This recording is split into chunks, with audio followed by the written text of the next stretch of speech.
Hello everyone, welcome to another Project Feline live stream. We're doing something a bit different this week. So I'll quickly catch everyone up to speed and then we'll dive into the work.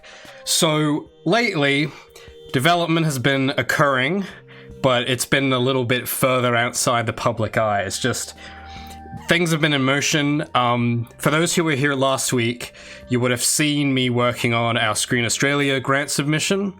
That is now done and sent off. We made the deadline. I'm very happy about it. And I've recorded lots of footage from then.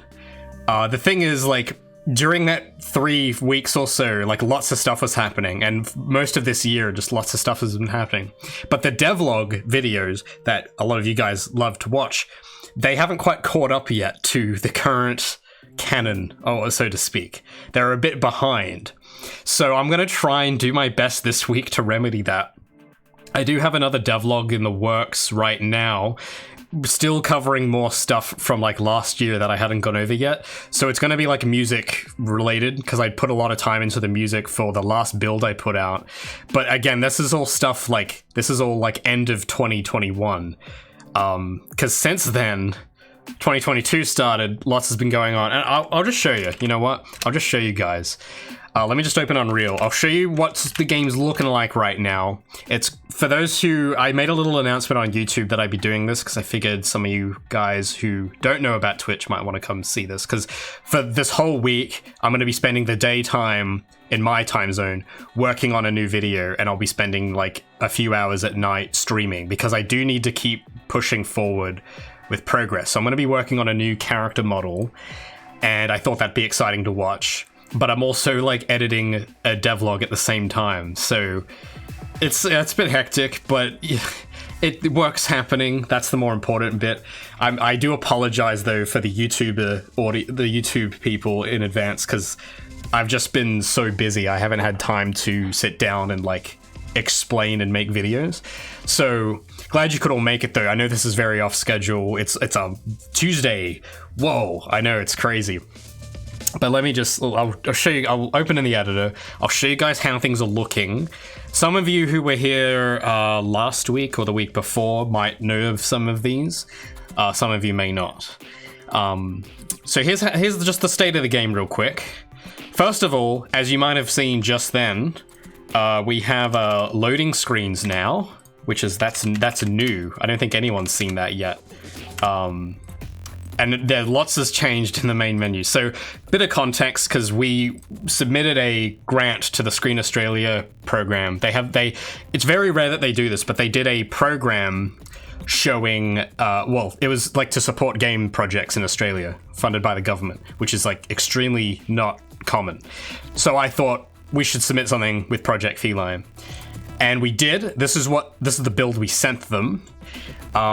It's like playable, and I think it does a better job than anything we've done so far as to showing what the game is, or what we're trying to do. So here's like one of the new levels, and you can see that the loading screens are probably a good addition now, because before it would just hang on the main menu and it would freeze. Let me actually, the graphics are turned down a bit. Let me crank those to very high, and I'll reload the level. So I know this isn't nothing to do with what I'm going to do on stream today, but I thought I'd just catch everyone up on what is happening in Project Feline this year so far. So this is the environment we put together for the submission. I had the help of a very talented designer. Some of you may know him, actually. An old guy I used to work with, Matt Palahay. He's been helping me out with the environments a bit now since I got the Epic grant. So that's been really great to get to work with him again. So together, we kind of pulled through the last 3 weeks to put this environment together and to have my character running through it and having all the other models and assets and effects and everything like that. So it's not a V-Slice yet. That's the thing though, because that's kind of what we're working towards. We want to make a V-Slice build that is like, hey, here's one level that looks pretty close to what we want the rest of the game to look like when we, if we can get enough funding to make it. This is not quite there yet still, but this is the best we were able to do in the last 3 weeks, just because like we had a schedule, but then this opportunity came up, so we were kind of just like panicking around trying to like get it in. But there's more work I need to do on this. So here's where the robot things come in. So at the moment, we have these placeholder models of these asset store robots. And those were like good to have for the Screen Australia build. Because, it's better than having just like a capsule, right? But I did design my own enemies a while ago. I think it was like maybe a month or two ago now. I did concepts for my own enemy designs, and unfortunately for the Screen Australia grant, I wasn't able to like make enough time to create those. I was able to create other things, so I've got new collectible models like these cogs instead of just these glowing orbs. Where else have I put? Yeah, so there's some more models down here. We've got new jump pads instead of just like a cylinder, and they have sound effects and everything as well. We also have new grind rail models. Everything else, by the way, the reason I'm just showing these specific models is that every other model you see here is all from like different asset libraries. So we didn't make the models for the rest of the environment. We've licensed those from Quixel Megascans and from the Unreal Marketplace because, frankly, we just cannot afford to make every model from scratch. But I think it is important to make some of them originally for the game, just to give it that character and that touch to it. So a lot of the cell shaded models that I've done are those models that kind of make it look more like to kind of bring everything together and make it more cohesive. So there's the turret, and guys who were here the other week will know about these guys. So these turrets are enemies I designed, colloquially named the Bakugan turret because it looks like a Bakugan, which I think is pretty cool. I want to give it like maybe some Bakugan powers later. But this enemy model here is probably, I want to focus on this for a bit because this is kind of the style that I'm going to be doing the new character in. It's that cel-shaded anime style. So, anyway, so that's just kind of how things are looking right now. I'm sure there's probably heaps of questions in the chat. Sorry, I just want to catch everyone up. I'll get around to everyone. But that's the current status quo of Project Feline, and I want to make a devlog about it soon. It's just like, we've been busy. We've just had lots to do, and it's just devlogs haven't really been high on their priority list right now. But they will get made at some point. For all of that progress I just showed, that stuff you probably won't see a devlog on until after June, most likely. Which is a while. I know it's a bit of a wait, but there's more stuff I'm putting out. Like I said, I'm working on a music devlog right now, and that will be coming out as soon as I can get it open. And I'm going to be aiming to release a new kind of preview trailer of what I just showed you on YouTube on like Friday or Saturday. But yeah, so there's lots has been going on. But the main point, the main focus at the moment, because while I'm working on the devlog, there is one more model left of my asset list that I need to put together. I don't know why I'm opening Photoshop. I can just show you this. But this is the actual enemy model I wanted to use. And yeah, again, because of time constraints, we weren't able to put it in, and we had to like substitute it for an asset place model, which actually looked good. Like I thought it suited pretty well because we tried to give it that shader, but I really want to have like an original design in there with specifically tailored animations. So I'm not sure how far I'll get for Twitch, but I want to start the model for this thing and get it get it in there. So we've got like a model to work with. The texturing and everything should be pretty easy. I think the rigging and animation I will likely have some trouble with because I haven't done any rigging in must be like 2-3 years now. The last rig I did was Gabby's rig, and that was a while ago. So I might struggle a bit on the rig and maybe on the animations. But I think just we can get the model together, I think, in under a week. So we'll see how we do. But that's kind of like I'm going for the middle design right now for that color palette. I think that one to me just looked, to me, I don't know, it just stood out the most to me. I thought the yellow one was a little too mustardy and the red one didn't stand out enough, but I like the number 2. So I'm going to be like doing that color scheme on the enemy. But more importantly, yeah, so I've got model sheets and everything drawn up. I just need to actually start making the model, of course. So we're going to hop into a new Blender file and get started on that. So here is the reference sheets, and these sheets will not look anything like the concept art because it's like flattened out. The actual concept, he's like hunched over, but the actual like model it looks kind of weird when you draw it out this way, but it's easier to model if I do it in this very standard pose, and then through rigging I'll pose it into something more interesting. But that's what's going on, so we'll get a start on that. I'll just quickly, sorry, I haven't had my chat window open. Did you end up claiming their pandemic leave disaster payment from Centrelink, by the way? Oh, no, actually, I had no idea that was even a thing. Maybe I should do that, actually. But luckily, I don't think I have to, because you guys came in and supported me a lot during that week. Because I put, while I was out, this was like 3 weeks ago now. Because as well, when all this was happening, when the Screen Australia opportunity came up, I had like just gotten COVID like the day before. And I was like out for a whole week. But I brought back the Gabby merch, mainly because firstly, a lot of people missed out on it last time and they wanted a chance to get it again. And I also I needed the support. So I want to thank everyone, before we just jump into stuff, I just want to thank everyone who supported the Gabby merch campaign from a few weeks ago. I appreciate that a lot. With all the support, I was basically able to, I don't know, get by, I suppose. It didn't really cost me much, thanks to your support. So I'm glad that everyone who wanted one picked one up. We don't have any more merch out at the moment, sadly. But if you want a exclusive mug, you can join our Patreon, link down below. And that's like the only merch I have available at the moment is this design. But it's a Patreon only thing. So if you do want anything, I do have shirts and hoodies in this design for different tiers. But the mug is my personal favorite because I don't know, I use mugs a lot. I don't really need hoodies because I don't really go out anywhere. But mugs, I use.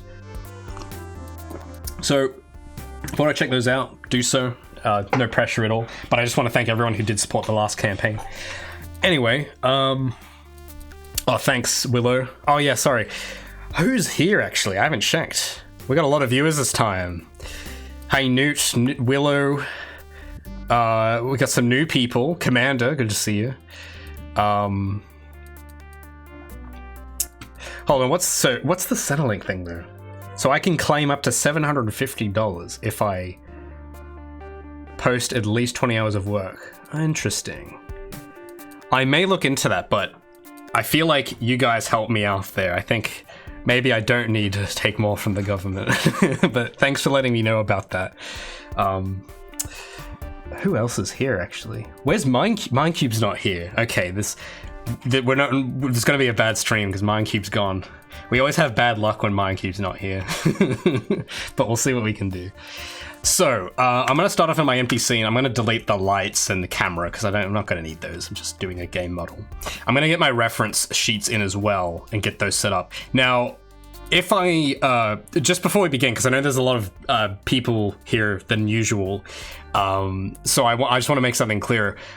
I haven't done Blender in a little while. I was doing it a bit like the last few weeks, but because I spend most of my time in Unreal, I'm probably going to forget where things are. Do not try and backseat model. If I do need help, I will ask for it, and I am known to do that. Just wanted to put that out there because I'm probably going to get stuck and lose where menus are on things, but I don't necessarily like, if I need help, I'll say I will need help. Usually I can figure stuff out on my own though, and I like to usually try, at least for 15 minutes, to solve something on my own first. So, anyway, as I was saying, yeah, here we go. I'm trying to find where the reference model button is, because they've moved everything around. This is Blender 2. Or Blender 3, actually. So I haven't used this one a lot. This is a new version. But I'm using it on Steam, so it auto-updates. Now I have Blender 3. But there is a button, I believe, where you can add a reference image. There we go. Yeah, this didn't used to be a thing. This was this is a new addition. So let me dig for my reference files. I think I now have a whole separate hard drive for Project Feline, which is kind of really good, but also it's filling up. So I don't know how long it'll last for. Like, just to give you an idea, so here's C, here's D, and F is the feline drive. So it's over halfway. I don't know if that's going to last me the rest of the project, but hopefully it will, because that has all my footage on it as well. So yeah, where's my... How do I exit zoom? There we go. Anyway, so let's get the reference. I think it's the model sheet front. There we go. So it's going to put it in like a weird spot, but we'll position it. I also want to be conscious of scale as well. So we'll see how we do. Because I want to get the reference images, like the actual right size, in the viewport here. So I'm going to clear its rotation. Get some snapping going on. Oh yeah, I can close Photoshop. And I could probably... I'll leave Unreal open for a little bit, actually, because there is something I want to test. So yeah, I'm just going to get like used to the keybinds and everything again. All right, so... Question now is, because I didn't really specify how big these were. So, well, before I get too far in, let me name these and import the other reference image. So we have a side view as well. Let me just put it over here for now, and we will make a new image. I think I pressed this button, right? There's some button I'm supposed to press that gives me a new image. Oh well, we'll try. I'll just go add image again. Okay, now it'll ask me for an image. So I want left. Okay, it's going to be really big. So let's move that somewhere.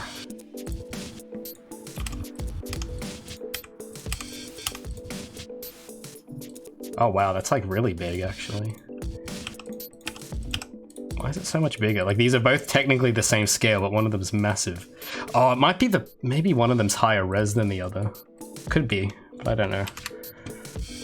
But we'll shrink, we'll get them into this box for now. There we go, now they're the same size. And then rotate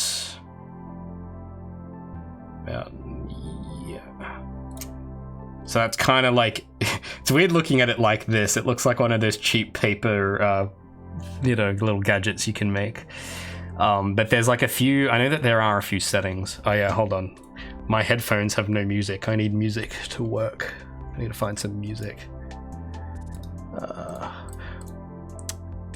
Real quick. Yeah, it feels weird when I don't have any tunes. I don't know. Is it just me? I'm very like, I don't know, musically, I don't want to say musically inclined. I don't know if that's what I mean. But it's like, I always need something playing. I can't work in silence. It just makes me uncomfortable. So I wanted to just check something in the actual game for a moment. I wanted to check how Gabby compares to different scales. So I'm going to get like a cube. This is just 1 meter. And I'm going to see how it looks like to run up to this thing and pretend that it's like one of the enemies.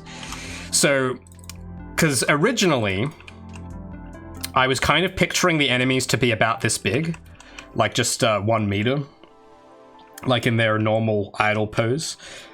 But I don't know if that is too small, because another thing to consider is readability. So the enemies will need to be like obvious to spot. So if you make them too small, it'll look, you know, like you won't really be able to see them as well, right? And also, yeah, because it's a third-person game, you don't want Gabby to obstruct the player's view of like the middle of the screen if there's an enemy. So I feel like 1 meter might be a little too small under those conditions, because again, it looks like kind of okay here, but you got to consider that like it's gonna probably take up a bit less space than that, because it's like it's not a complete perfect cube, you know, so it's probably gonna be like that when we actually look at it. So I don't know if I'm just trying to picture all the details. Yeah, I think it'll need to be bigger probably. So I'll make it like 1.5 meters, which is about Gabby's height. I'll make it 1.5 meters. Now this, I mean, it's weird because it's like the exact same height as Gabby, but because the shape of this enemy is different, it's gonna look smaller even if they are the same size, because proportions and all that stuff. So I think this size is actually might be a good starting point. 1.5 meters. Like, I'm just trying to picture the enemy like in a tank, inside a tank, like a little septic tank that's like this big. And it's like, yeah, I think I could picture that. Just for the sake of trying it, we'll see what 2 meters looks like. 2 meters is like pretty tall though. Yeah, I think that might be, well, I mean, that might, I don't know. It'd be a bit scarier, so I don't know. But I think 1.5 meters I thought was good, so we'll do that. So I can close Unreal now.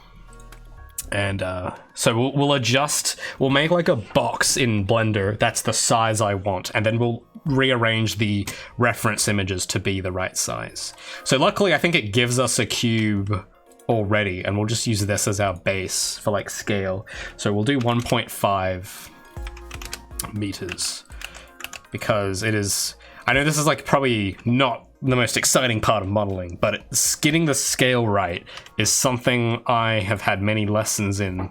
I've had very painful experiences of not establishing the right scale, and you can't really do it retroactively. It's a huge pain.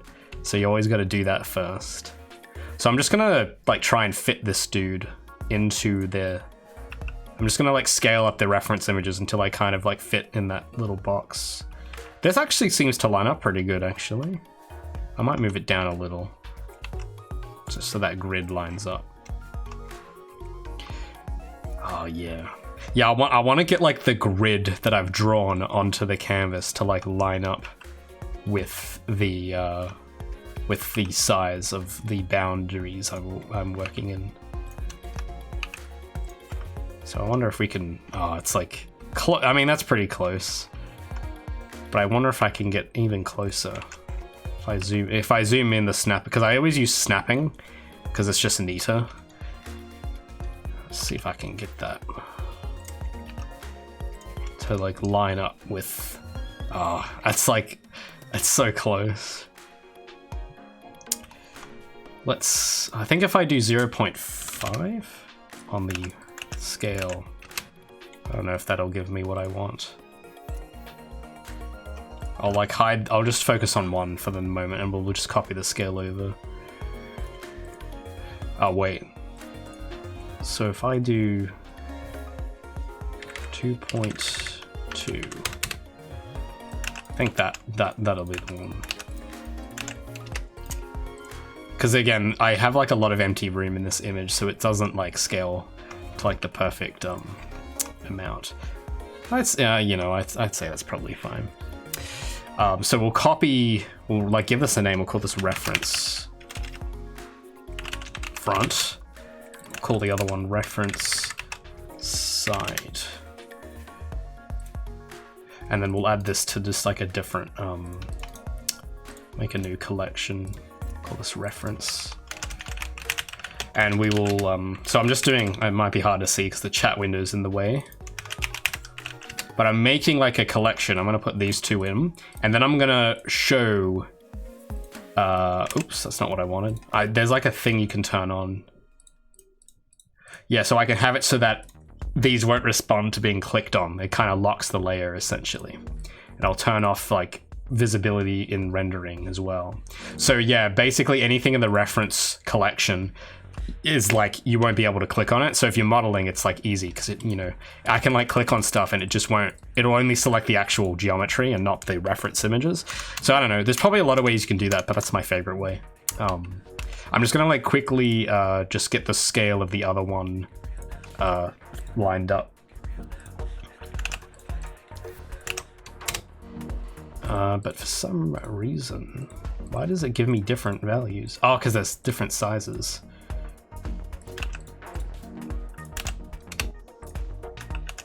Oh, wait. Oh, yeah, because these are like, I don't know why, but they imported at different scales, so I'm gonna have to like scale that one manually. Let's say that, oh, it's like, not quite. Gotta get it to touch the line at the bottom. Oh, snapping's too extreme. Yeah, see, it's a little bit off, isn't it? So maybe I'll do like 0.5, oh, 0.5. Oh, see, that's a little too big, so maybe 0.45. Oh, that's very close. Okay, 0.425. Oh, that's like too small. Okay, 0.435. Okay, 4.5. Finding the right number. Okay, now it's a little too 4.25. Hey, that looks good. Yeah, that looks pretty spot on. It's just both of these are a little bit, need to raise them a little. They're about there. Oh, no, these don't line up. One of them's slightly larger. It's just a bit frustrating. So it looks like the side one is still a little bit too big. So I'll make it like for, oh, it's still a little bit too big. Is it like that way on the top as well? See, oh no, because it's like, okay, now it's a little too small, I think. Oh no, yeah, no, it's that one, it is too big. So it needs to be, maybe just 4.4, that looks right. Yeah, now, yeah, look at that, it's like pixel perfect, it like aligns. Cool, all right, that should be fine. But I do need to take both of them and just like shift them down a little to match up with the floor so it's not hovering. We don't want no flying enemies. All right, there we go. Now it's touching the floor. Cool, so our reference is set up. We will give it like some transparent, well, there's like some option I remember fiddling around with that you can do to these things, where you can make them like render behind stuff. So I think it was something like this.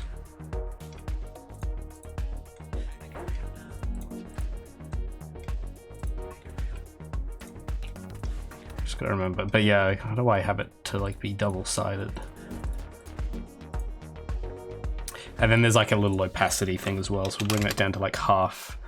Yeah, now I can't see that one. Hold on, there's like a set, oh, no, okay, there was scaling options here after all. Oh well, next time. I thought I remember there was something like that, but it's been a few weeks. All right. But yeah, hold on, I've lost my other reference plane. Ah, because I had only axis turned on. So we'll give them, yeah, both a bit of opacity. So now you can see through them a bit. And yeah, actually, if you spin the camera around, you can kind of like see, it looks like there's some volume there now a little bit, which looks kind of cool. But of course, it is all but an illusion.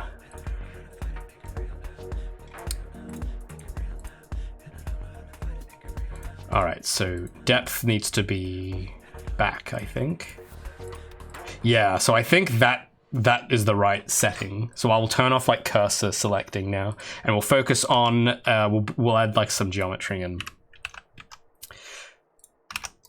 So I'll just duplicate that cube. I'm gonna keep the default cube there just to get like a scale reference. I'm gonna start working on this other cube now, which looks like a, yeah, so this is the reason why I was fiddling around with those, is because it renders the actual mesh on top of the reference planes, which is very, very handy.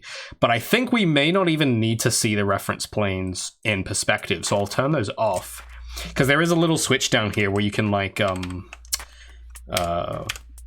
here, where it's like, you can have it so that it only shows on perspective or only on orthographic or both. So I'm just going to do orthographic because that's kind of all I need. And I'll turn on axis aligned as well, so it only shows on like from the front or from the side. At least I think that's how that works. Yeah, so if I'm in my orthographic views, it'll show them, but if I like start moving around, it should not. So I'll have to go to the other one. Yeah, there we go. So it doesn't show them in the normal 3D view, but if I go to orthographic view, it shows them, which is handy. So again, if I'm a little slow at this, it's because this stuff did not exist, or at least it existed very differently in Blender 2.7, which is what I started learning Blender on. So a lot's changed.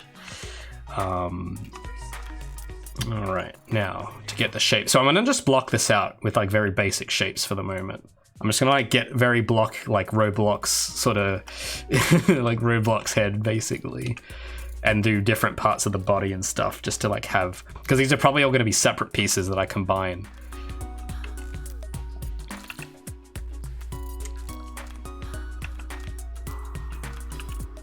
And we will sort of scale these around a bit as well. So there's our body. Oh, I think I forgot to duplicate it for the head. Oh wait, I think too many duplicates. There we go.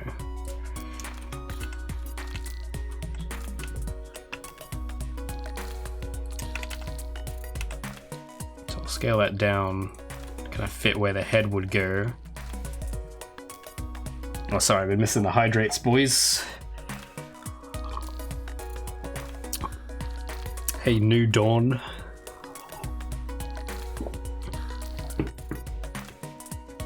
Oh, Omega is a Maya user.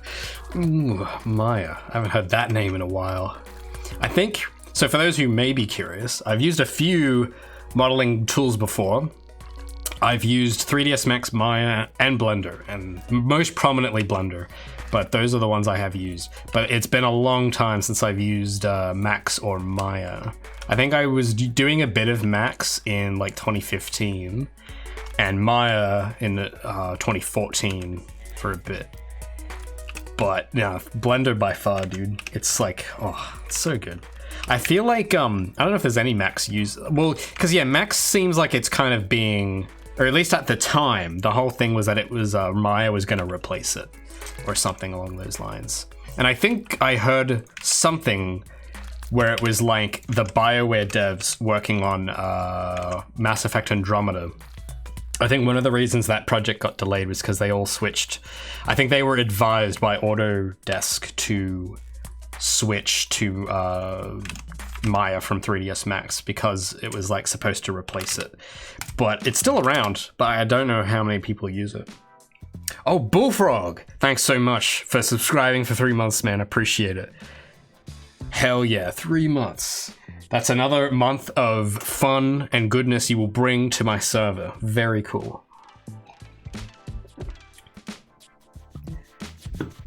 I just can't, sorry, I'm just trying to get this box scaled the right way.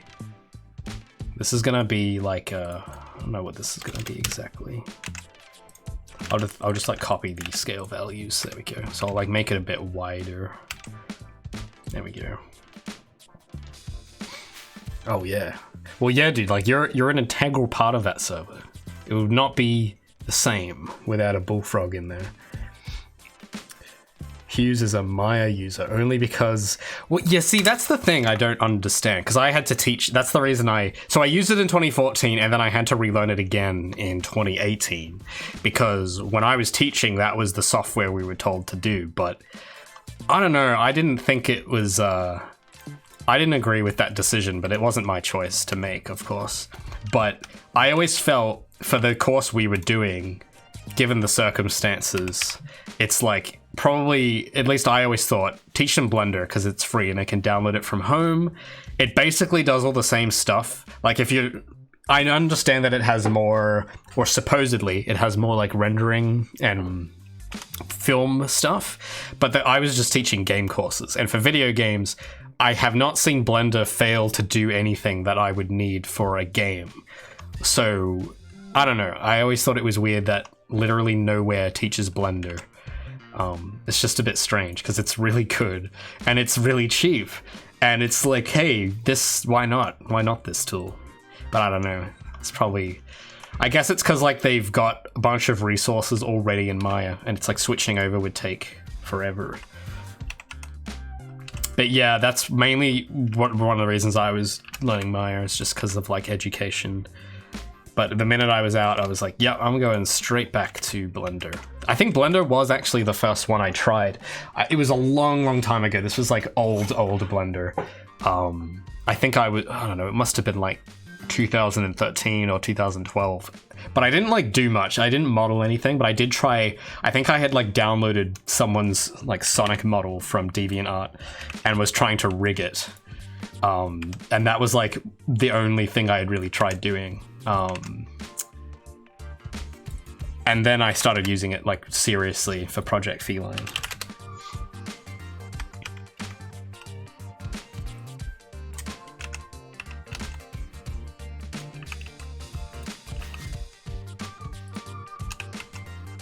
Why is this not scaling? Oh, I'm pressing G, sorry. It's just my keys. You'd think after this long I'd be used to all the keybinds of Blender, but I still get them mixed up.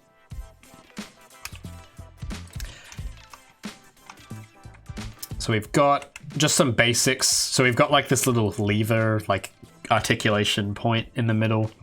We've got like these connectors in the body piece.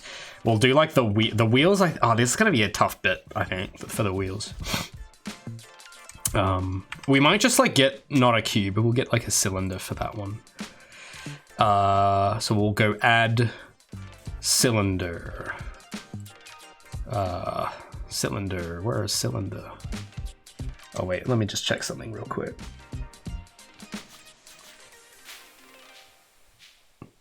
Where's my Streamlabs settings? Okay, because I was messing around with my recording settings earlier, and I wanted to make sure I'd saved them. Sometimes, you know, you forget. All right, where's chat? Where are you guys? There you are. 3D Coat. I've heard of the name 3D Coat, but I don't know anything about the software itself.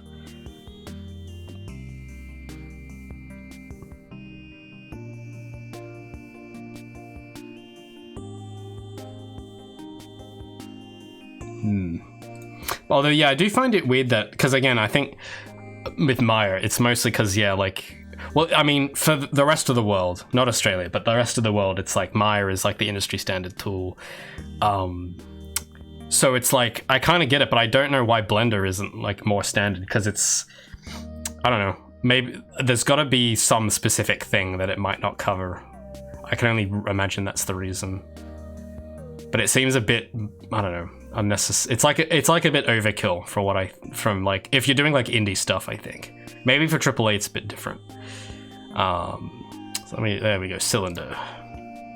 So usually what I do at this point with cylinders is that I'll usually like cut down the amount of vertices a lot. But because this is going to be a character model, I think I should go a bit high. I'm going to stick with the original 32 polygons, because I want to like make them look a bit rounder. So now we just got to scale that into place. I might like to add, can I turn transparency on here? There we go. So I'll just flip it on its side for now. I'll try and get it so it's like scaled inside of the, inside of there.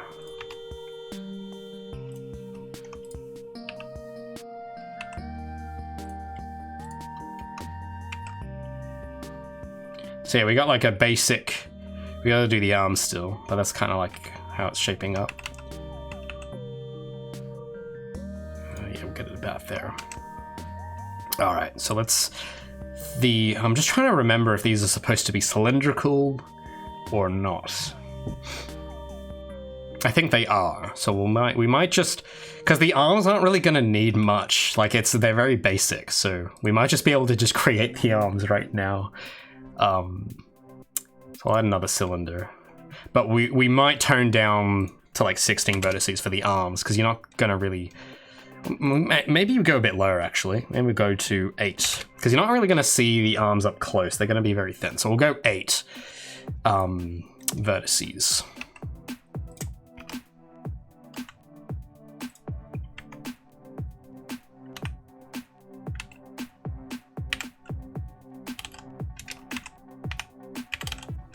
I'm just trying to rotate it.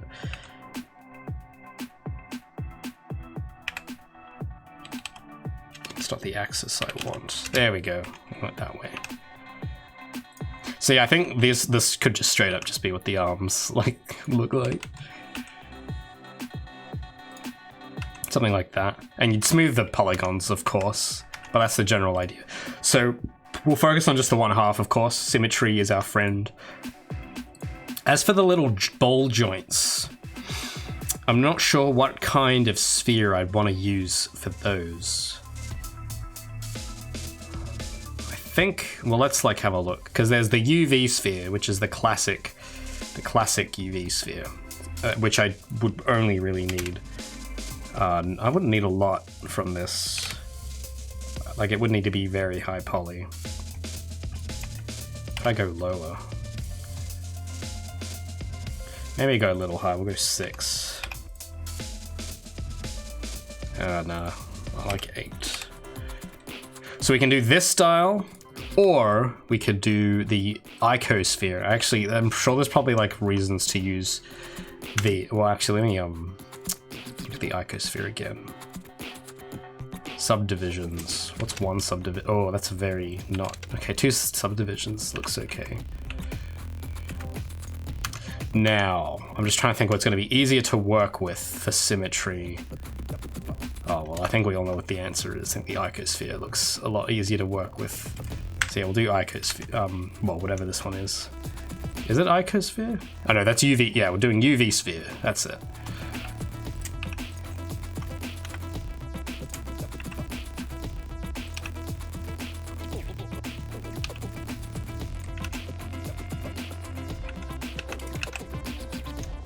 So, I'm just trying to think.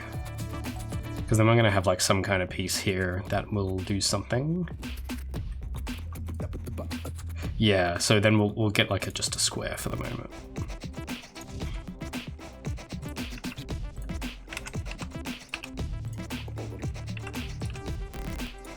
These two things though will probably be made from the same shape. Because you have the upper arm and the lower arm, and they're basically, like they're very similar. So we'll make like one model and just like touch it up to fit the hand. So yeah, I guess I didn't really notice this when designing it, but the actual design of the enemy is pretty modular. Like a lot of pieces can be reused. So that's a bonus. That's very cool.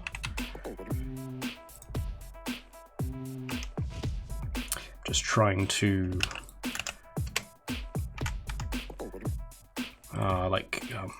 what's it? Yeah, so just make that all even. All right, so this is like the basic, very basic version. There we go. It looks very rough. But I'll tell you what we'll do real quick. We'll export this and just see how the scale looks in Unreal and see if we like it.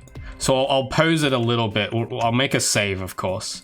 And we'll pose it just like as a placeholder, and we'll test it in the editor and see what it looks like.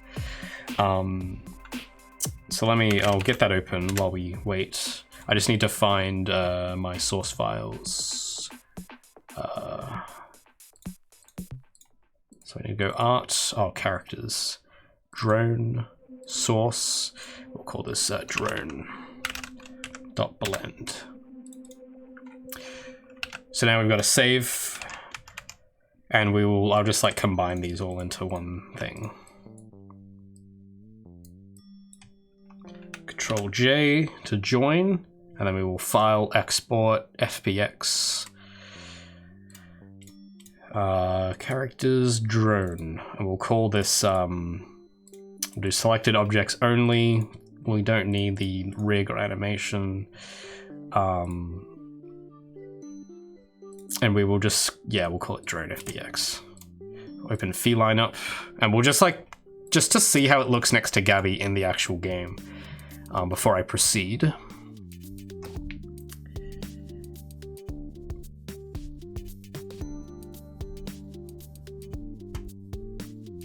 Oh, sorry, I missed this whole conversation here. What do we got? Wait, what do you mean exactly by perpetual license? Is that the thing where you pay for it once, or am I thinking of something else? I think that is it, right? Or is it the other way around where it's oh no, I think, yeah, so a perpetual license, that's like a permanent one, right? Wait, they don't do that for Maya anymore? Seriously? I thought it was like you buy it once sort of deal. I remember something like that. Did they change it to be like a subscription? Oh, what are you doing, Autodesk? All right, so I'm just gonna we'll just plop this in here for the moment. I do have there's like a drone fault. Yeah, there we go. So at the moment, the drone it uses just like Gabby's model because I don't have one yet. So we'll just try it out with the FBX here. And see how it looks. So we'll pop this, just put it in here. I think this should be a good size, but I just want to see for myself. Alrighty. Ooh. Actually, yeah, I wanted to, because it upright, it'll look much taller, so I did want to give it a pose real quick. So it's, because in the actual thing, it's going to be like hunched over.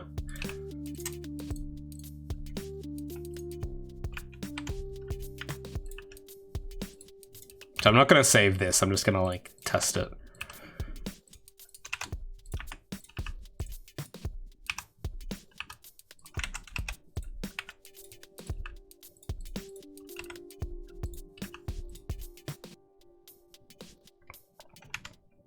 So I'm just kind of like do an estimate of its of the pose, that like its idling pose that it'll likely have.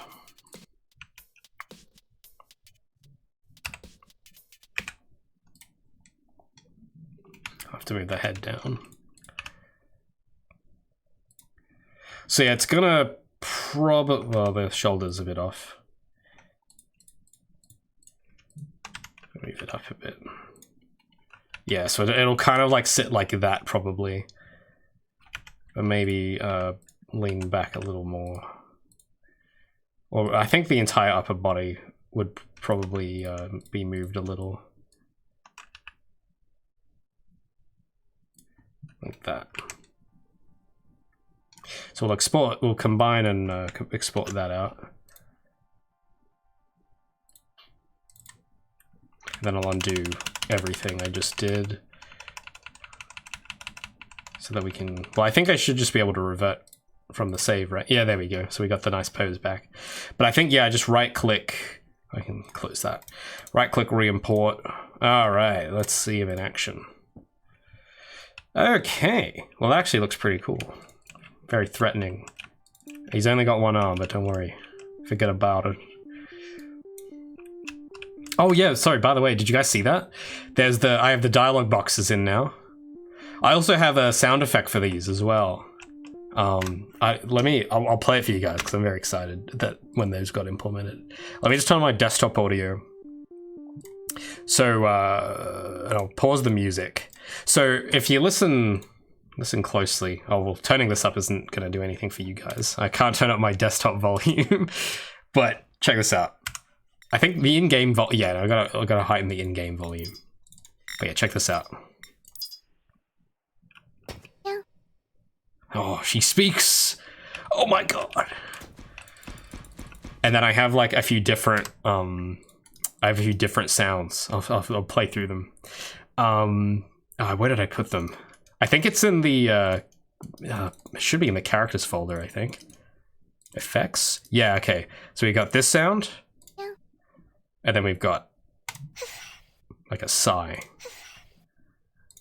Sounds like she's sweating, you know, like when you're in a competitive match, that's the sound.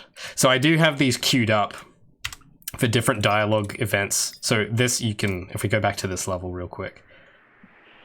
I also have different portraits. I added those too, so I'll show you that real quick because I'm very excited about them. So if I walk into this little area,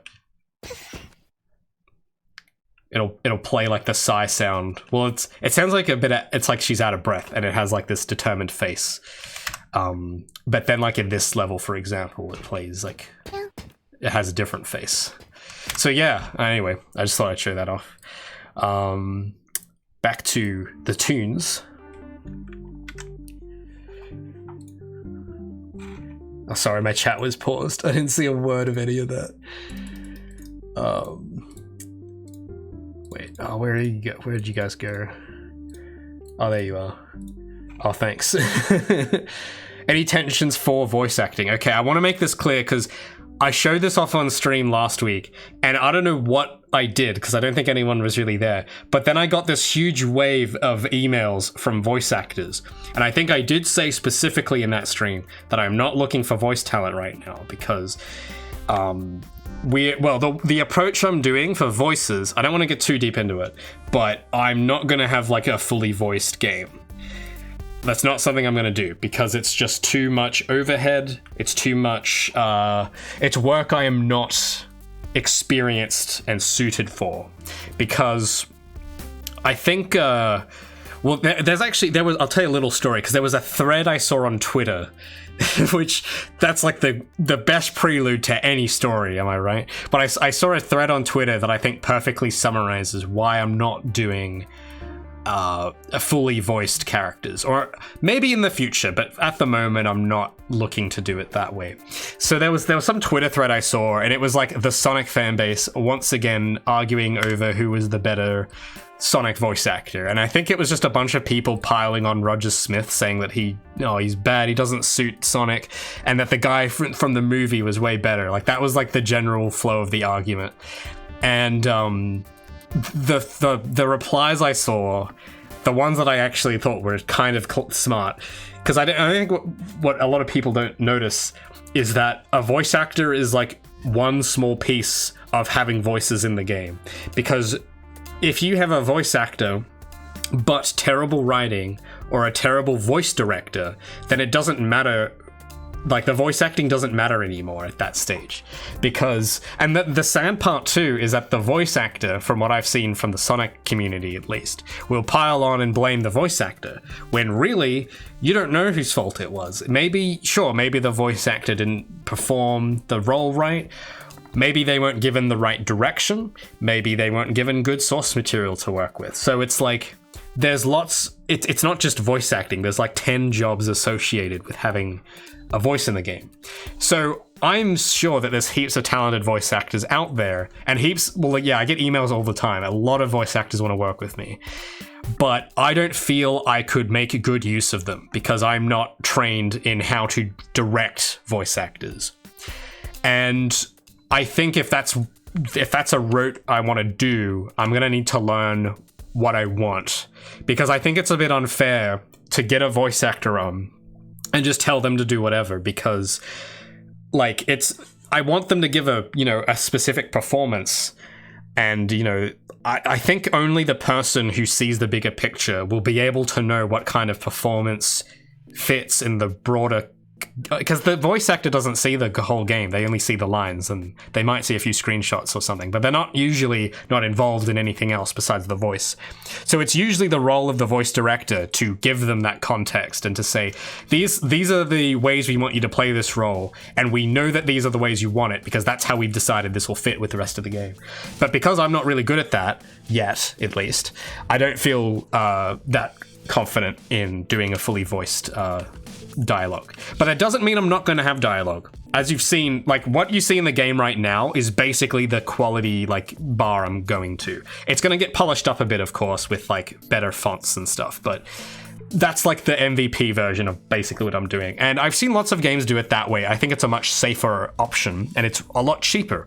So I think for my first game, it's probably a smarter choice to do like RPG style text bubbles with like gesture sounds like grunts and stuff, rather than like having to take on the role of voice director and hire a voice actor to voice however many things. So that's like the main, that's why I'm not looking for one, but I do appreciate the people who have reached out. But yeah, I'm not really looking for that. Just because it's too risky for my first game. Like, you guys got to remember, I'm no studio, okay? I'm not Todd Howard or anything. So it's like, I feel like I should be smart with the choices I make for my first ever commercial game. Because I may look like I know what I'm doing at times, but I don't. I'm just doing the best I can. So. And the reason, though, I'm very cautious specifically about voice acting is because I have tried it before, and it is a lot more work than it looks like. So I do speak from a bit of experience in voice acting. I mean, yeah, like, I've tried to do a game where I voiced some of the characters, and I wrote the dialogue, and I was directing other people with voices. And having done it myself, like, I do not know enough to do that very well, so that's why I'm particularly cautious about that place. But yeah, but maybe in the, if this game works and if I get to do more games, maybe that's something I'll look into when I get more experience. But at the moment, it's a nice dream, I suppose. So yeah, don't email me about voice acting. I'm not going to look at them because I'm not looking for it. So yeah, because again, I'm only saying that because last stream I just got flooded out of nowhere, and it must have been because of something I said on stream. So Don't do that. don't stay away from my email. All right. So anyway, now that that little story's out of the way, let's think about how we're gonna do this.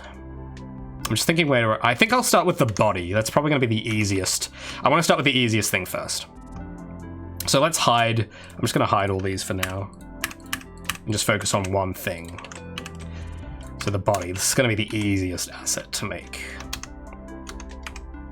So I'm gonna like divide it in half to use symmetry on it, because this is gonna be a symmetrical object. In fact, yeah, the good thing about this character that I had trouble with the Gabby is that this character it's perfectly symmetrical. So this is gonna be a lot easier than doing like Gabby's model where she is asymmetrical, and that just creates lots of headaches. So this looks a bit weird, right? 'Cause it's like, Ray, why have you just cut out a quarter of this body part? And that's because I can then go to the modifiers tab and add a mirror modifier and fill in the rest of the corner with this. So it saves a bit of work. So I'm really only going to model like a quarter or half of this character and just like mirror the rest, most likely. So I'm just trying to think how I'm going to break this up.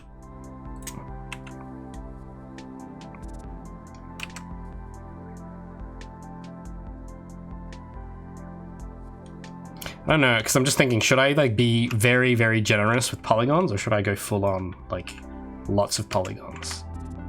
I think yeah, something like this. Okay, so I can put in an edge divide here. That's epic.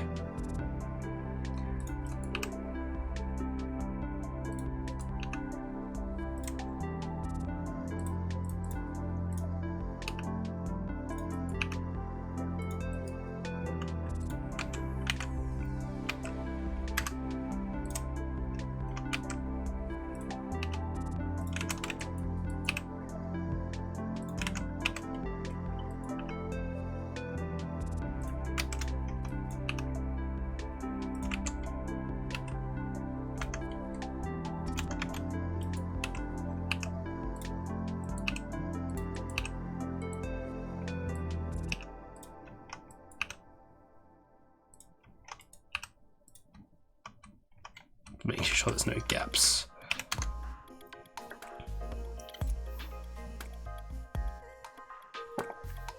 How many of these guys do I intend to have in one map? I don't know. That will depend, probably. It's hard to say. It'll depend on what feels like the right amount, which we won't know until we get more maps.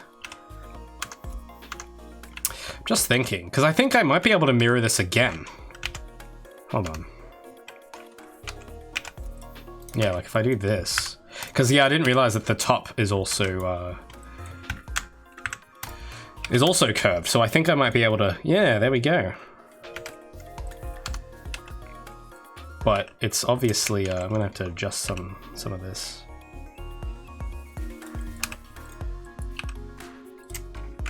There we go. See, I only need to model like one little quarter of it, and it's just like. There we have the full body. So it looks very blocky right now, and that's only because we haven't actually added any smoothing or anything yet. So I guess we'll like jump in and do that quickly. So we'll mark sharp, and then we will. There's like a little menu down here. We go to auto smooth, and we'll just crank. Usually what I don't know if this is the way you meant to do it, but I'll usually like for auto smooth, I'll just like crank it up to full and then specify where I want hard edges, and that usually seems to work for me. So it still may not look smooth yet, but I think if we go to like faces, shade smooth, there we go, that's more like it. There we go.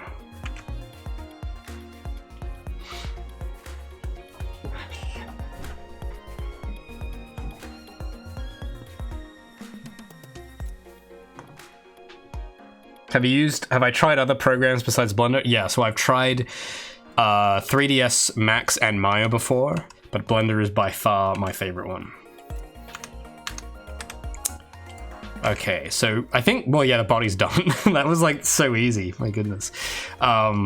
we'll do, I'm just trying to think, should I go up? I think we'll go down. We'll do the wheel and then we'll do the head last. I think, because the head is it's gonna need a certain shape and I'm not really confident about that part yet. So we will do the wheel, which also has a lot of weird shapes, but if we get that wrong, it's not as bad because the face is more noticeable.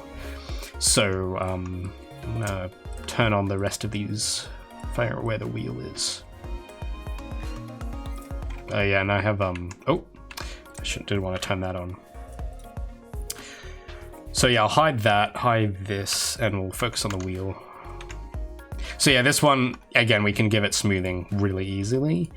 We just go to normals, auto smooth, crank that up, and then we go to faces, shade smooth, except it shaded everything smooth. So I'm going to specify to mark sharp. Now, some of you who know a thing or two about 3D modeling are probably seeing a big problem right here. What is that? That is a 32-sided polygon. So that's like the curse you get with working with the stock shapes. But we'll work around it. We'll make it not 32 sides. We'll break it down. But we're just gonna like well, let me think first. Because there's like a few different shapes in this wheel. I'll open up the concept art for those who want to see a better look at this.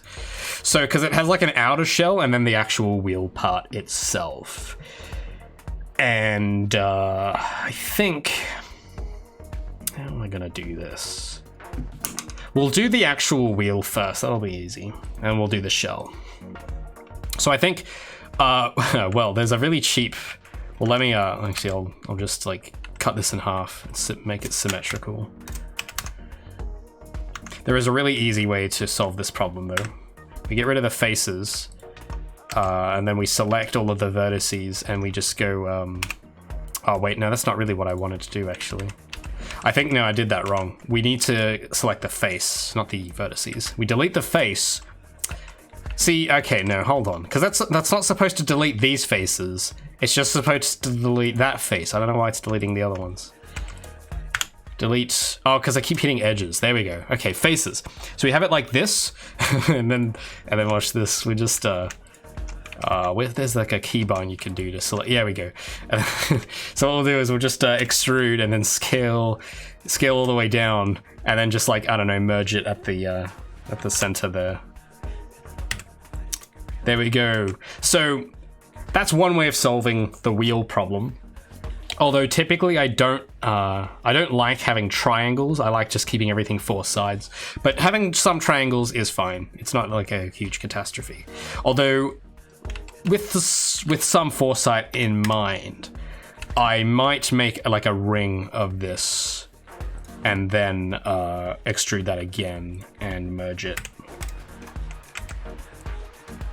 So that way, there's like a part in the middle here we can texture a different, because yeah, like with the concept art, because it has that part, it has like this part in the middle. So instead of like having that on a texture, we could just like set these polygons to a different part of the UV and make it like a very sharp transition of color. Because also, yeah, another thing to keep in mind is that this model is going to use the cell shading style from Arc System Works. So it's gonna, I've been trying to work on my UVing, but I'm not as good as them, obviously. But it's gonna have like that really weird UV texturing technique to get it to look anime style. So I don't know when we'll get to that, but it won't look like it makes any sense. But the result, you'll see how it looks. It'll basically look exactly like the concept art drawing, except with shadows. Because I wasn't bothered to draw shadows on this one yet. But it'll have like 2-tone shadows, and it'll look just like this. It'll be so cool. It'll look like someone drew it onto the game frame.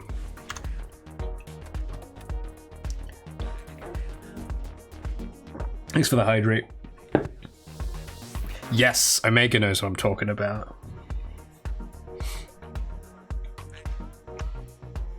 Am I gonna Nah, I don't think I'm gonna worry about quantifying stuff. I don't really know how to do that properly in Blender, so I'm just gonna do the triangles for this. Because even like this part, I'm probably gonna cover it with something. So we'll just make like another part of model that's detached and just like model over it. Let me just think. Do I want to give this round edges? Nah, I think this will be fine. Oh, you know what? Maybe we will give it a little bevel. That might be nice. There is I think it's B for bevel? I can't remember. Or Control B. There we go, Control B. Give it a little bevel.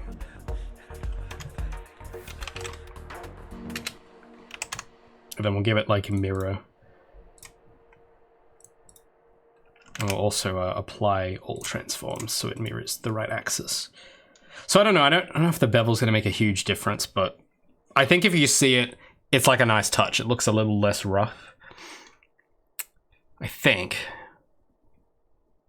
I don't actually I'm not so sure now, but I'll make a copy with the bevel and without the bevel in case I change my mind later. I don't know, because it looks, you're probably not gonna notice with the shader on it, but you might. So I don't know, we'll make just a copy. Oh, so let me like apply all transforms, copy this, and bevel those edges.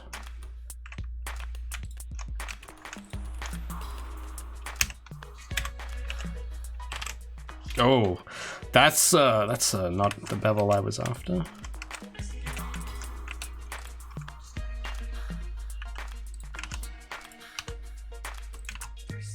Wait a minute. I'm just gonna make sure I didn't oh no, the duplicate is turned on as well.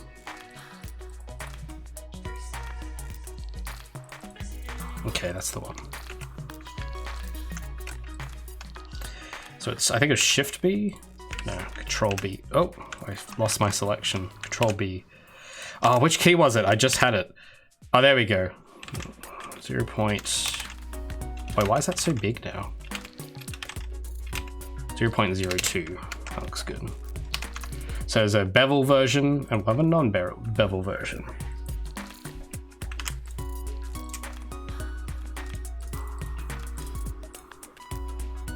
Mirror.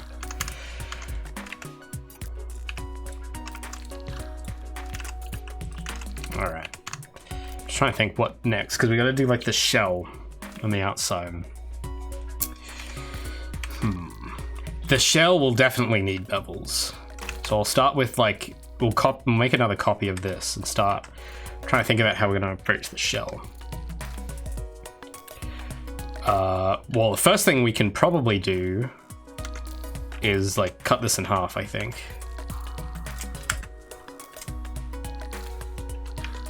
And we can get rid of the triangle. So, I mean, that's... I don't really think about how the shape would actually pan out that much in 3D. Because it's like, it has like that angle to it. I'm just wondering how we're going to go about doing that. Because it'll have to like, I'll have to make like a lot of modifications to the rest of the verts. Maybe if I do this.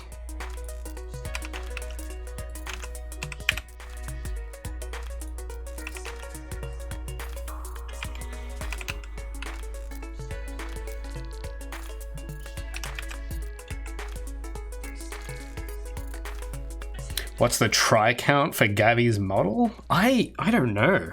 I can't. It was so long ago now. But I don't know. It's like, it's not high, but it's not also, the tries aren't really utilized as well as I would have done now. So do I have Gabby's model on hand? Let me save this. I'll see if I can dig it up. I actually don't know how to find the try count. Well, it's weird because I call it poly count because I don't really work in tries. So the try count would be like double what the poly count would be. But I'll see if I can crack it open. Okay, cool. It just opens another Blender instance. That's nice. I'll give it a sec. So here's Gabby, guys. There she is. Oh, she's rendering in. Let me get all those. Let me get all the skeleton out of the way. Yeah, there we go. Say hi to Gabby, everybody. There she is. So I don't even know where do I even look at try count. I don't even know where that is. Yeah, because I usually don't worry about that sort of thing. In today's age, you don't really need to worry about try count. But just trying to remove this, because there is a wireframe view. So that's kind of like what a wireframe looks like. I'll get rid of the rig out of the way. So there's how like the wireframe looks. And again, it's like it's not very detailed. It's actually, yeah, this is actually very low poly. I don't think I realized just how low poly this all was. But I would say I want to estimate it's like under 5,000. That's my initial estimate. It's mostly in the face, all of this. I don't know, because someone help me out with, how do I read poly count in Blender? Statistics, top left. I don't know where that is. View? So then the view thing. I don't see it here. I don't know. I'd say over 5,000 is pretty... I think that's a pretty large estimate, but we'll see. Well, actually, it actually could be over 5,000 because of the hull. It doubles the poly count with the black outline hull, because that's modeled in, it's not a shader.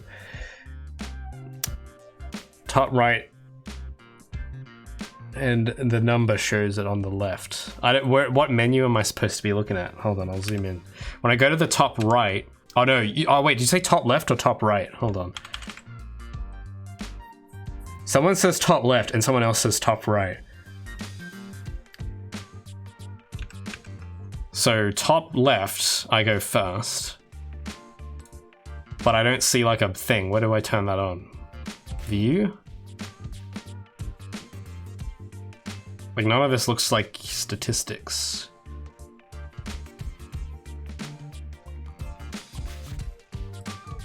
It wouldn't be in these.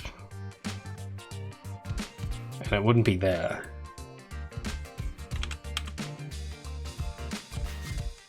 Have I heard of the Guilty Gear? Yeah, are you kidding? I did a whole video on it.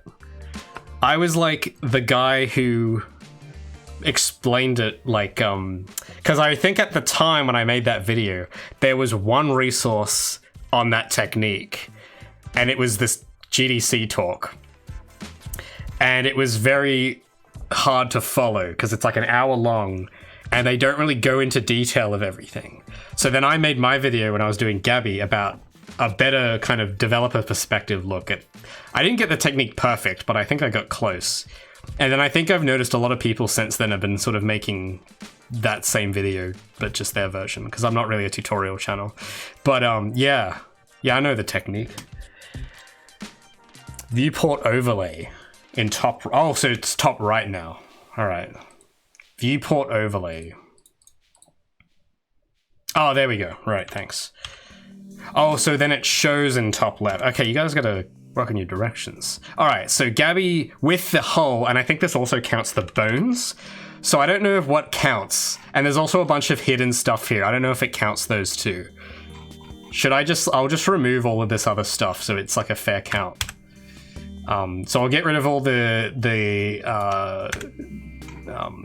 I have a lot, like it's, yeah, I've got a lot of meshes in this. So I'll get rid of like the rig.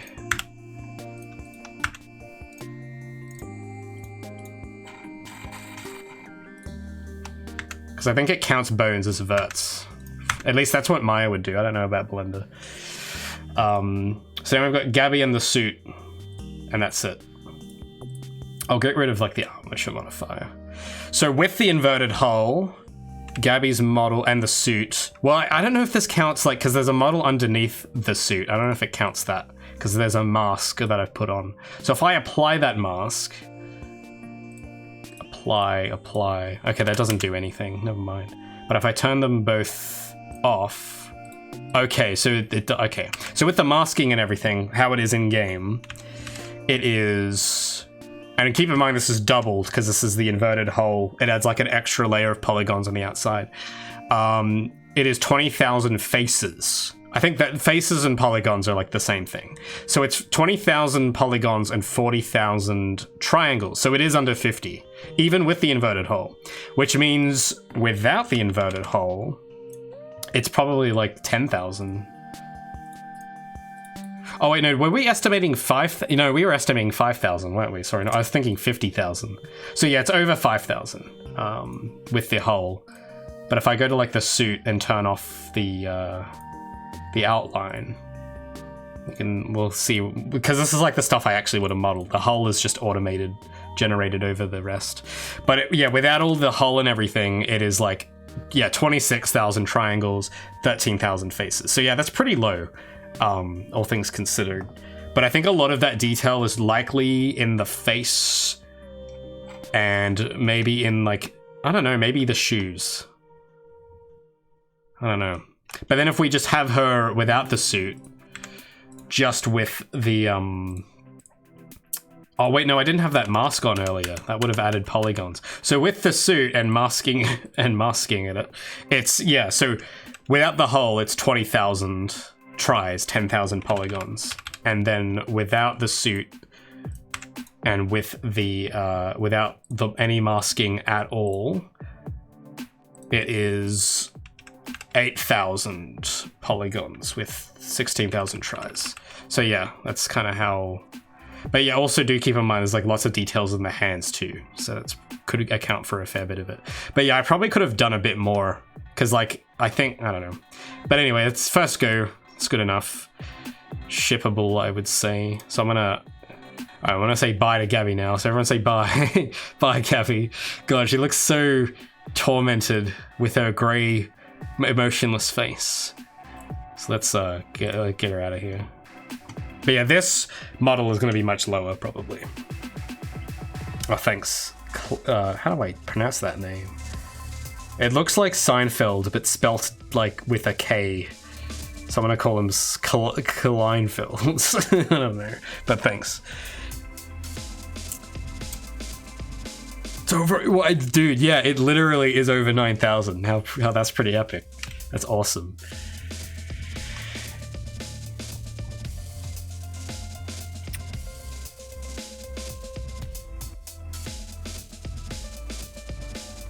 So I would say, well, yeah, I think everyone's guesses were like pretty under, it looks like. So yeah, actually it was a lot more than I was thinking, but yeah. But yeah, today, I mean, if you're using UE5, it's like, don't forget about poly count. Just like put the sculpt directly, to think about, forget retopology, you don't need that. Just drop it straight in the editor. I haven't tried that myself, so don't take my word for it. But apparently it looks like you could do that. And that's like, okay, cool. All the people who learned like retopology, like, oh, okay, I guess we don't need it now. I'm just trying to think like how to approach this shell, because it's like a very weird shape. It's like, well, it like goes over the top of the wheel. So yeah, I don't know, maybe, let me undo. Oh, I didn't save that, did I? Can I reset this? Yeah, let me make it again. It's too warped. Gotta keep it simple. So I'll make a copy of the cylinder again.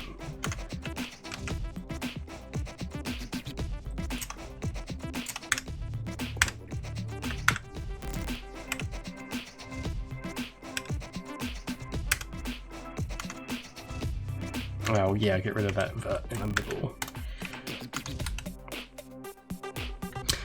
Wait a minute. What if I scale that? Oh, why is it scale? Oh, wait a second. No, oh, hold on. I almost fell into a big tumble there. I wasn't modeling from the origin. I was modeling down from it. I don't know why I didn't catch that earlier. But yeah, I got a little lesson. Make sure you're modeling from the ground and not in the ground. God, how did I miss that? Okay, so let's move it all up. Oh, where's the snap tool? Let's move everything up. Or could I get it a bit lower, do you think? That should be fine. So yeah, make sure you're on top of the ground so you're not falling through it. That's why my scaling was acting weird.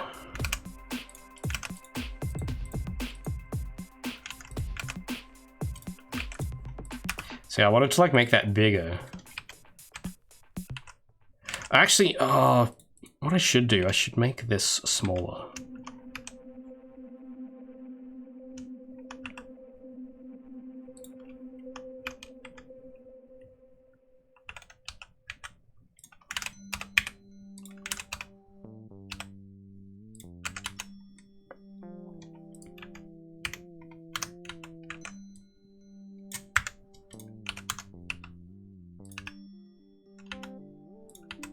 So yeah, I mean, that's kind of how it looked on the concept, but this does look, Oh,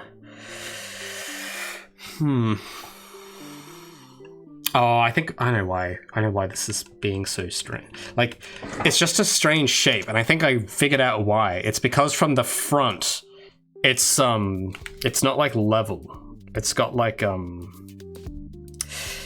to describe it? See, that's because I haven't had to model this kind of shape before, so it's gonna be a little weird. But it has, how to describe it? It's like this part has been, like, moved up like that. And then it doesn't quite, I mean, because it's hard to see from the angle, but it's like the whole front and back are, like, elevated like this. But then there's like, I'm gonna have a chamfer on that edge. So, can I draw it so I can explain? I mean, it's like kind of obvious from the concept, but it's a little hard to like point out because of the angle it's drawn on. Maybe it's time to get MS Paint out real quick. But essentially, because at the moment, the model looks like that from the front, but it's supposed to look like that from the front.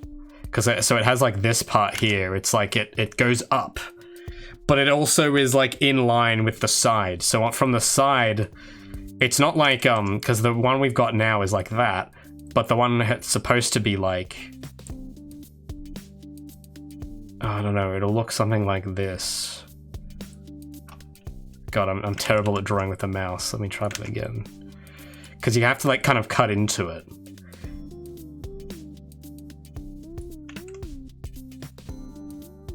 So yeah, it like gets sliced, which makes it for a tough shape to work with. And then yeah, like from an angle, it'll look like this. Like, it's not perfect, but it's like, you get the idea. So it's like, it's strange. It's an unusual, I don't know why I decided that was gonna be the shape, but I guess it looked cool when I drew it. It's just because I haven't drawn it well on the model sheet. Like, I don't know, it's a tough place to follow, because I can like move the polygons into place, but it's gonna like throw off, like it's gonna look really strange. So yeah, one thing I might do is just get rid of half of this, because I think this is also gonna be lots of symmetry to do the back. So how would I don't know, because I wanna maybe, because there's like a, what is it? There's like that editing mode where it like drags all the polygons with it. I just can't remember. Is O? Is that it? Yeah, that's it. So if I touch like one vertice, oh well, it's very, very, how do I turn down the radius? Oh, it's too big. Because there's like this thing where, I don't know what it's called, but it's like, you know that it influences other polygons around it, but I can't remember how to work it, so I'm just going to do this by hand. Because, I don't know, it's a tough shape. We'll just try doing it by hand, and if not, I'll see if I can get that other tool to start working. But I don't want it to look jank. So it's going to be a very tough, it'll look very, well, yeah. See, this looks very jagged. It doesn't look smooth. Yeah, I might try that tool. This is not going to work. I got a documentation time. Blender O key. I don't remember what it's called. Enable proportional editing, that's it.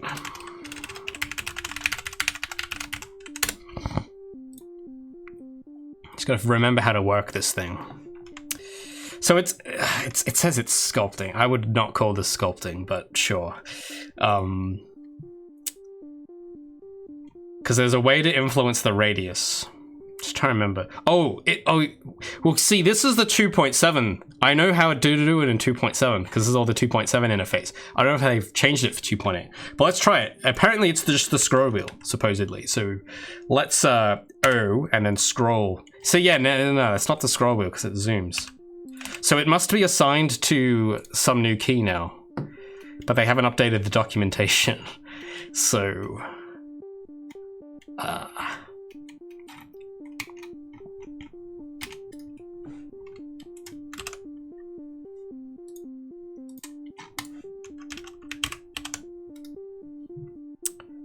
maybe there's a new, what's this page? So, okay, wait, so they have two versions of the documentation. Yeah, because this looks familiar. Oh my goodness, hold on, what's the... Oh, this is the 2.79 manual. So it gives me a link to the 2.79 manual first, and then the latest one below it. Okay. Well. Alright, let's see what this says. Alt-O. Excuse me. Well, it says wheel up, but this doesn't work for me. Wheel up doesn't do anything. Wheel up does this. Well, it said Alt-O. Yeah, see, wheel up does not... Okay, so what does Alt-O do?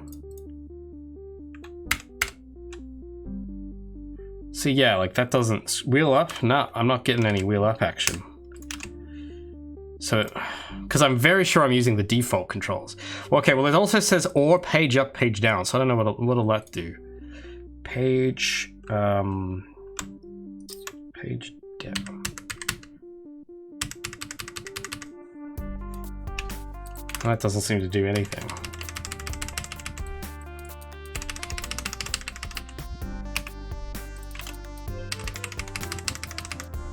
No, it doesn't do anything.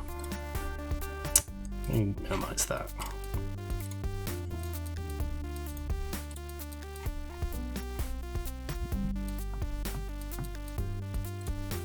Well, I'm in vertice mode. Maybe I need to be in solid mode. I don't know. I feel like I shouldn't have to, but...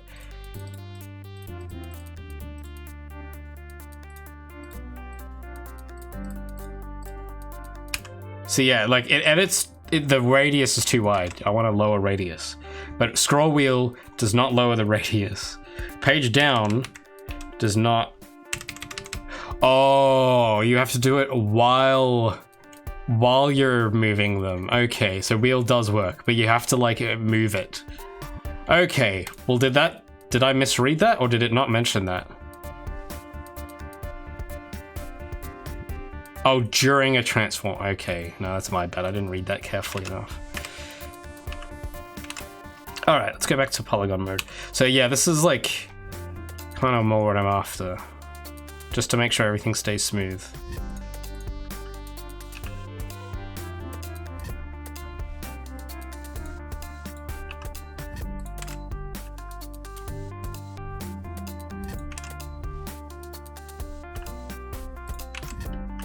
Oh.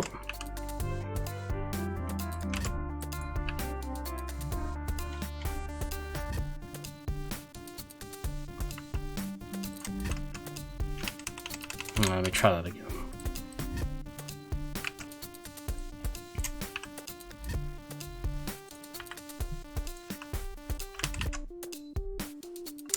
Or I'm curious about something. Maybe there's another way I can go about this. I wonder. Let me give me a moment. Let me just try something out.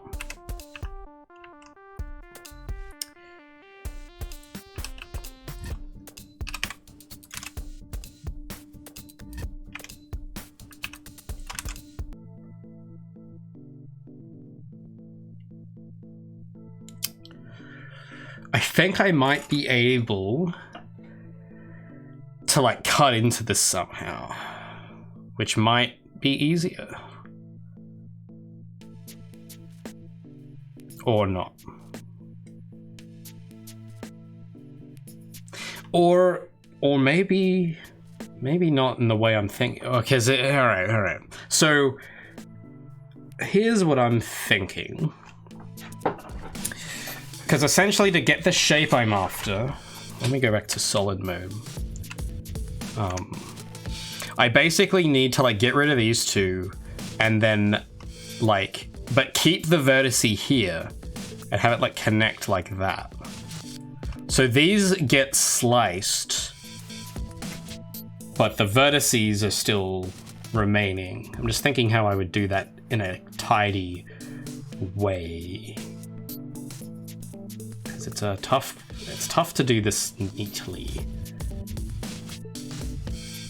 Well, maybe let's save and let's start by getting rid of this vertice and this vertice and these two.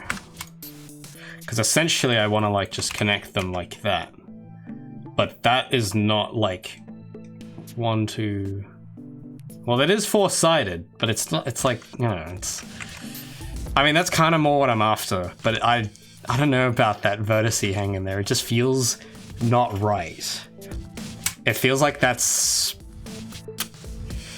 Well, what if I just got rid of that and just made this? I'll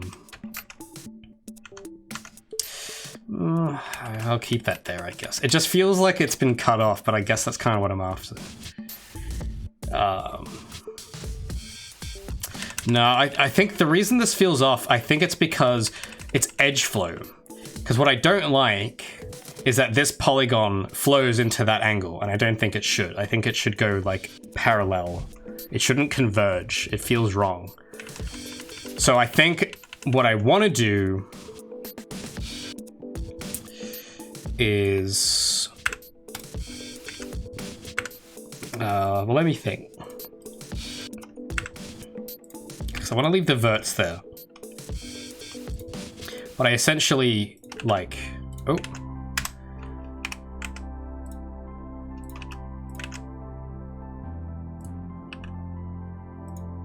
see, like this is not like, it's not gonna be it, but edge flow wise this is closer because it has like that contour there.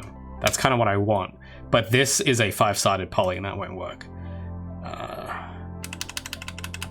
Well, I might be able to think of a way to navigate this. I'll delete these two again. And I will connect this. Actually, what I will do is I will delete this edge. And then I will just draw this from scratch. So I'll add like another edge loop here for that part. I'll have to sort out something about this. So maybe I'll add another edge loop there.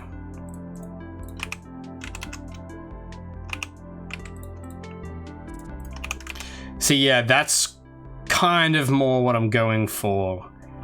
But I guess this whole edge loop does feel unnecessary, so I'll get rid of that.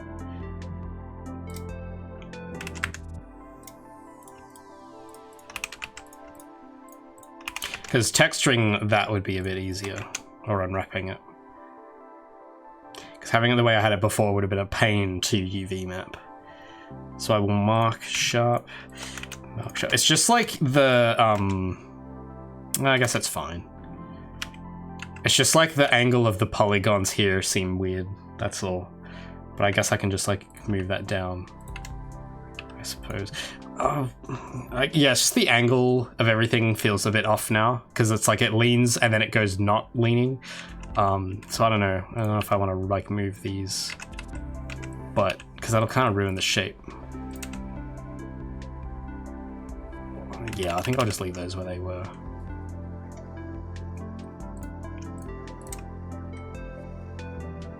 Well, actually, could I get rid of this edge loop and just like link it here? Does that make a difference? I mean, not really. It sort of does. I can kind of tell from here. But what if I instead would move this down? No, that looks... Yeah, I'll add that back. That looks bad. There we go. Make a save.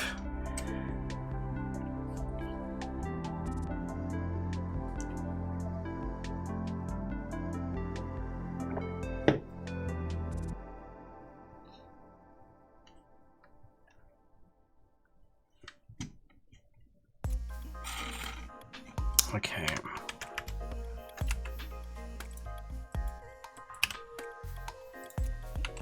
I just feel it just feels weird, but that's not a huge issue. Or I don't know. Maybe it feels more natural if that comes down further. Nah, I won't worry. So now let's try and bevel this. I think it was like Control B. No, there was some Control Shift B. Oh no, definitely not. Shift B. Nope. Maybe it's just B. Keep forgetting the bevel keybind. Okay, well it's not B.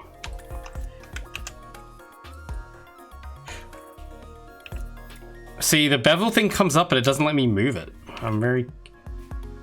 Oh, that's weird. B. Oh, maybe I have to, like, click on... No, that's not it.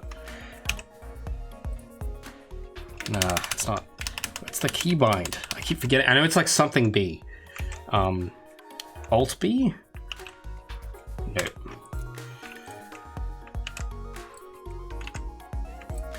Shift, Control B. Oh, it's Control B. Alright. It didn't work the first time.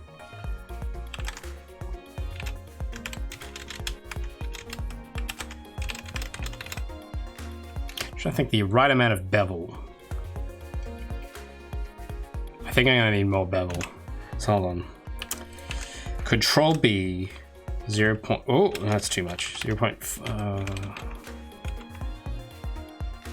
Maybe 0.056. Yeah. No, it's clipping into the wheel. Don't worry about that yet. But that's like the yeah, we got the shape going now. It's like, I don't know, it kind of looks like on a car. Reminds me of like a piece of a car. So I don't, this might need to get scaled up.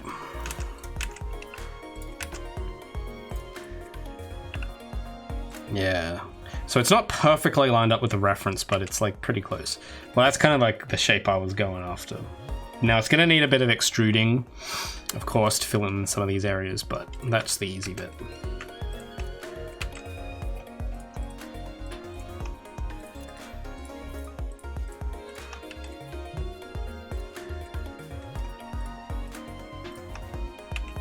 I just select all of the outer edges. There we go.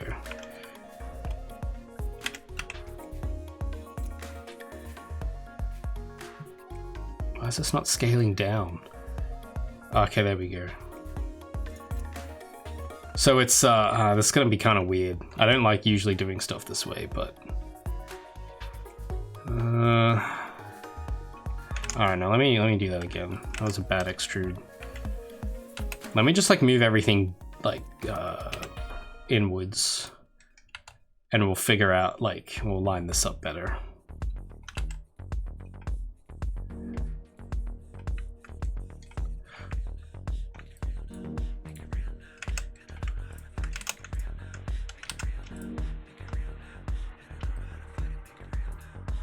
I just want to deselect some of these. I'll have to do them one by one.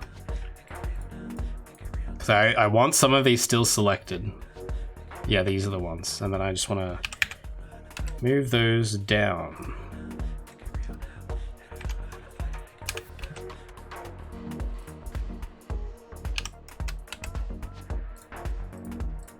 Alright, so it needs a bit of work, but that's like kind of where it's going.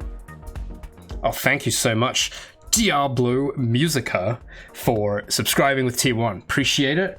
You now have the gate, the key to the Raised Bedroom server, and if you need help getting to that, someone in chat might be able to help you. But if you go to your Discord account settings and have your Twitch account linked, you should be able to find like a way to get in. But thanks so much for subbing, man. Appreciate it. I'm starting to run out of water. I have to wonder, because it's like, usually I drink a bit more than this in a stream, but I always wonder if I should use my drink as like a meter of like how finished I am with something. Oh, thanks. Another subscriber, Queen Kazma. Thank you so much. You know, we actually do need a queen in the Raised Bedroom server.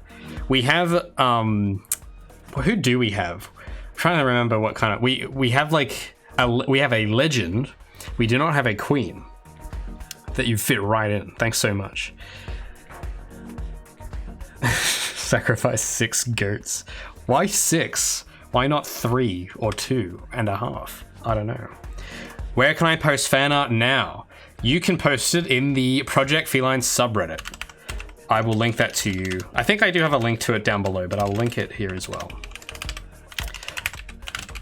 r/Project Feline. There you go. That's where fan art goes now. Yeah, mainly because Discord is a bit too much work to maintain, but I do have some help with the Reddit, which just makes everything easier. Do keep in mind though, there's an issue when you try to post links in the subreddit. It will auto mod will just block it, and I'm working on fixing it, but I've just been very busy. So if you can, just post the image, but if you do post a link, you may need to wait a few days when I go to check it and auto approve it. So I do apologize though for the inconvenience. It's been a problem for months. I just have been too busy to look into it fully. And I'm not a Reddit veteran. I'm pretty new to it, so I'm figuring out how to fix it. But it'll get fixed at some point. Just letting everyone know. Oh, another, Jesus. How many subs we got today? Another one. Social Seymour. Thank you so much for subscribing with Prime. Appreciate it. So you will now, I'm gonna have 3 new members in my Discord. I'm gonna have to practice my social skills. It's been a while since I've talked to that many people. But thanks so much, man. Appreciate it. You didn't have to do that, but you did anyway. That's pretty epic. So, I've done something really stupid now. One thing, okay, I don't know if this is a pet peeve of everyone that does hard surface modeling, but I really hate it when you extrude something and you need to make it relative to the direction of vertices, because vertices don't have direction because they're only one a point. So I want these to be perfectly flat with the rest of this stuff, like that, but you can't eyeball it because it's just, you're not gonna get it right. So I always get really annoyed when I put myself in situations like that.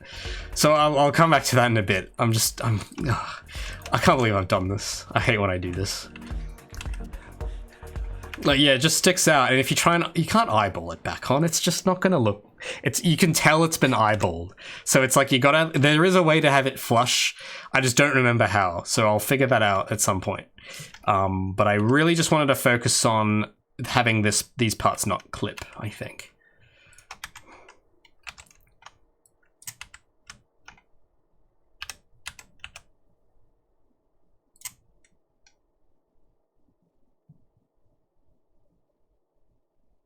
Question is, should we give these scale? Should we make them big like that? Or not? Well, what does the concept look like? Oh, it's hard to tell from that angle, actually. I think it might be easier if we just don't scale it.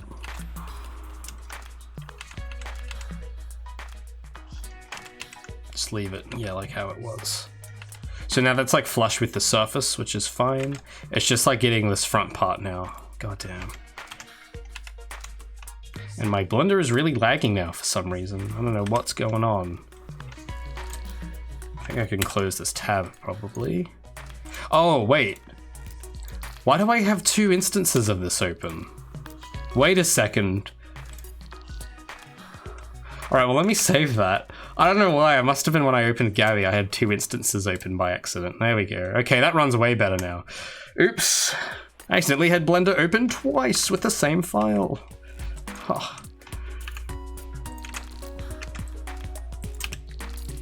It's I'll make sure these are all in the right spot too, while we are here. Could extrude them towards the center. Oh, it's not, I don't think that's really what I'm trying to do. I'm just trying to get it to, I'm not trying to get to the center. It's not gonna go inside the wheel, it's just gonna go, to the edge. But yeah, don't worry, I'll fix it, don't worry about it. This is my job, I will do my duties. But this is gonna be a tough corner, I think.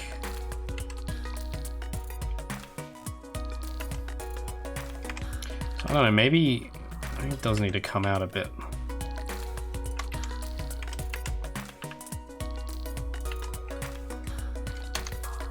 Because that's, oh yeah, no, this is like a, why did I draw, why did I make it this shape? Why did I choose this? This is like, I don't know, it's just finicky, you know? Like, it's possible, it's just annoying to do this shape. Because that's like, oh, it's kind of like, it's, I guess it is supposed to come out a bit, looking from the concept sketch, but it's just like, it's so not tidy, if you know what I'm saying. Like, this is not going to ever be perfectly straight if I try and eyeball it.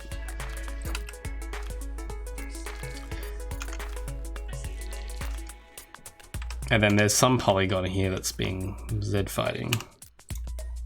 And there's a bunch of, yeah, let me fix those. Oh, where did that one go?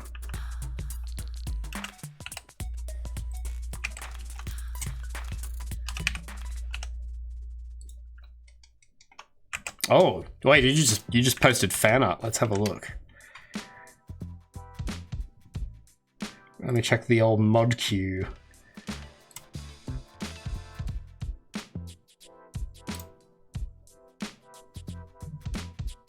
I can't find it. Or was it already posted? Hold on.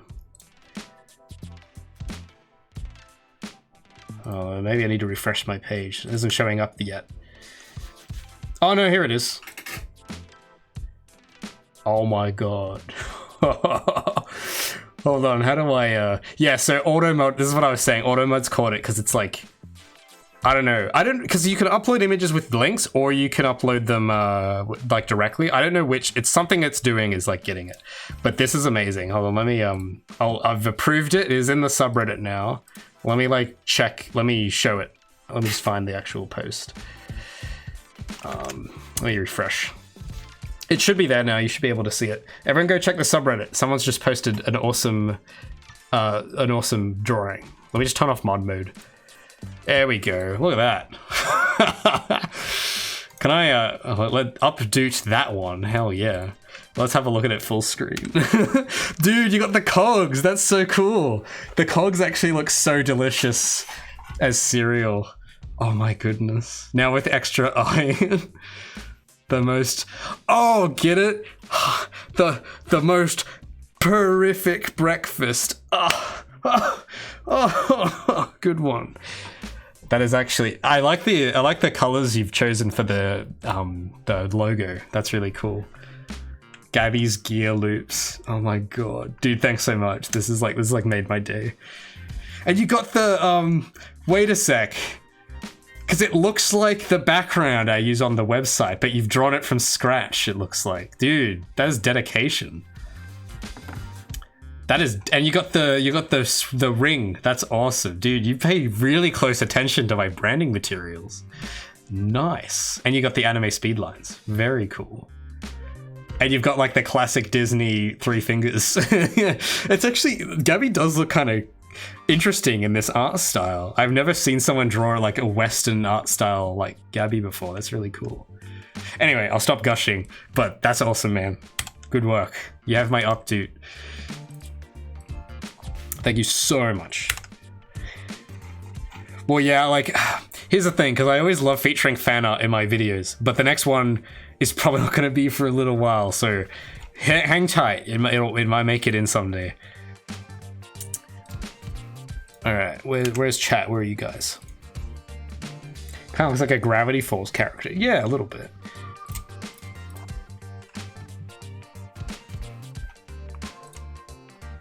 Alright, so I'm coming up to about 2 hours now, I think, runtime, approximately, almost. So I might have it off soon, but it's just because here's my problem usually. Usually what'll happen is I'll finish like when I'm done with something. But this is like a big task. I can't finish it all in one day. But I really want to like, it's just annoying me. I hate finishing, like I hate ending the stream when I'm not like, when I'm in the middle of something. There's no closure, you know? But I do need to, because it is like, I got a big week ahead of me, and I do need to like make sure I not stay up till 4 in the morning every night. So I'm gonna try and like fix some of this, but I don't know how far I'll get. Try like for another 15 minutes maybe. What's annoying me though is that a lot of these verts somehow got crooked, and I don't remember what I did to do that. Like I don't remember making these crooked. It's annoying.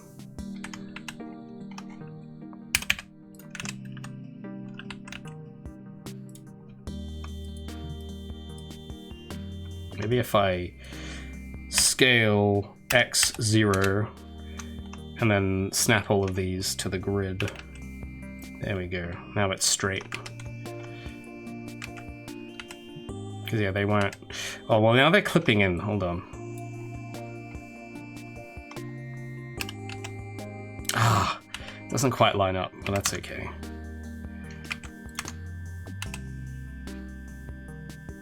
Is there a set of faces on the inside? No, there probably won't be, because the wheel will cover it. But if you take the wheel off now, I'm not going to bother modeling inside, there is no point. Or actually, no, there is some, hold on. There's some faces I should get rid of, actually. There's a whole set of faces here on the inside that should not go.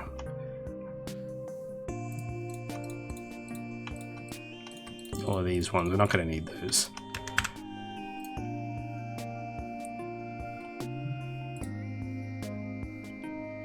But yeah, no, you don't usually wouldn't bother modeling the inside of this.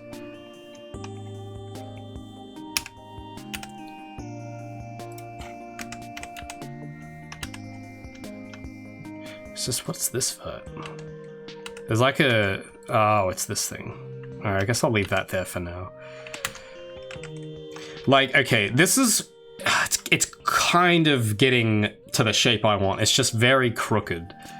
And also I just noticed that these, all of these verts can go. There we go. So, it's, like it's, you know, it's crooked. And I don't like when things get crooked. So I don't, oh, there's probably some way you can like straighten this out, but I might have to do that later.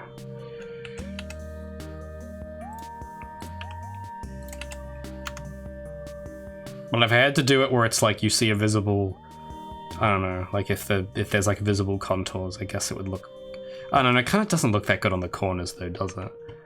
Maybe it's just because, maybe if I move this.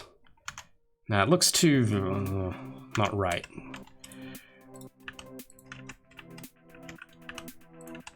Like, I don't know about that. No, I'll go back.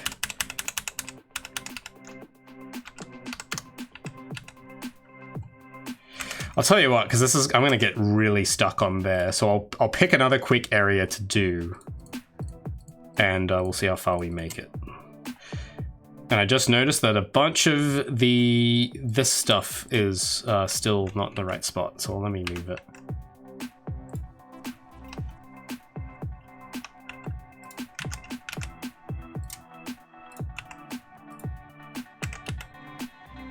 So, these aren't really lined up that well anymore. I guess I'll delete the chamfer one. And this is not lined up anymore. And this, yeah, all of this I forgot to move.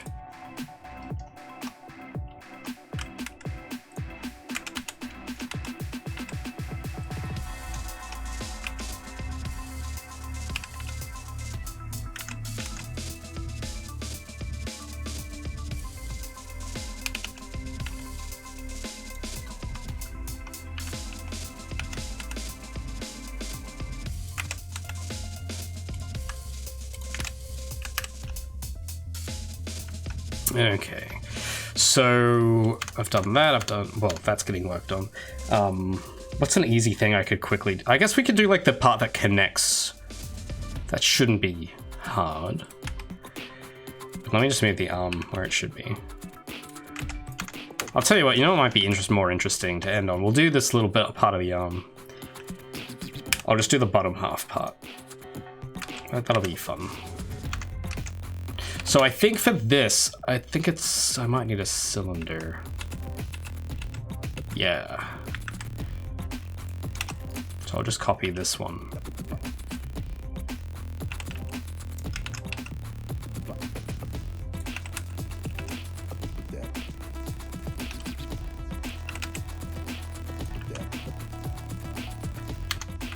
And we'll shrink that down, and maybe I'll make it a little bigger.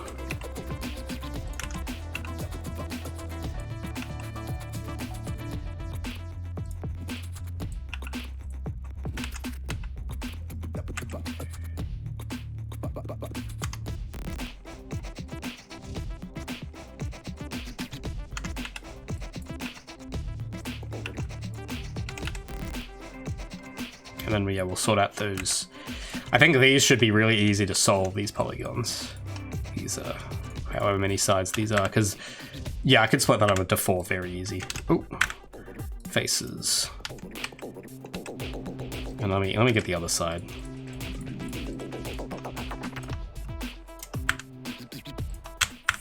Delete faces. So yeah, watch this. Let me get the. I'll start with the ones on this side. Or yeah, I think I just need 1 polygon, and then I extrude it to, like, I don't know exactly where the middle is. Yeah, I mean, you know what? Maybe I should move this to not the side of the scene. Let me just like put it in the middle so it's easier to work from. So I'll hide the rest of this. Focus on this. Because what you do is now we got the actual middle of the object.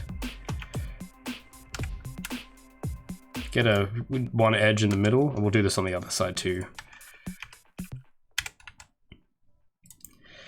And then you just fill in 4 polygons, or 4 vertices, I should say, at a time. Oh, misclicked. And then now you have the cap with 4-sided polygons, which is good.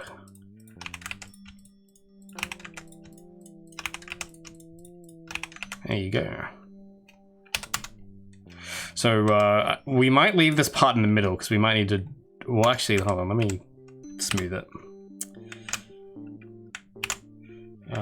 Shade smooth. Mark sharp.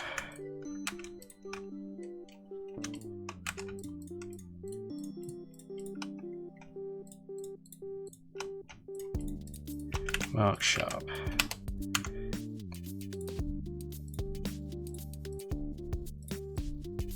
There we go. That's kind of how I was picturing it would look. So it looks a little blocky up close, but you're not going to see this up close, so it's going to look fine. And especially with the shader, it tends to hide a lot of those. So there's our little piece of the arm. And this is going to get reused a few times, actually, because you've got the hand and then the actual like forearm is sort of the same shape. So I'll make another quick variant for the actual arm, because it's proportioned slightly differently. We're just going to make one of these a bit smaller.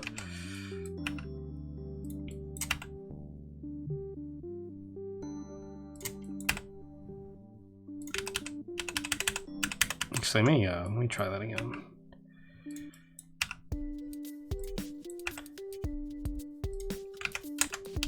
So yeah, the actual hand would be a little smaller. Oh wait, did I? Oh, I hope I duplicated that.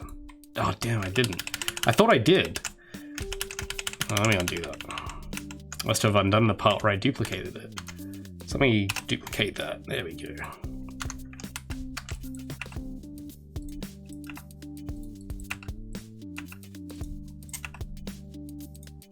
Might make it a little shorter.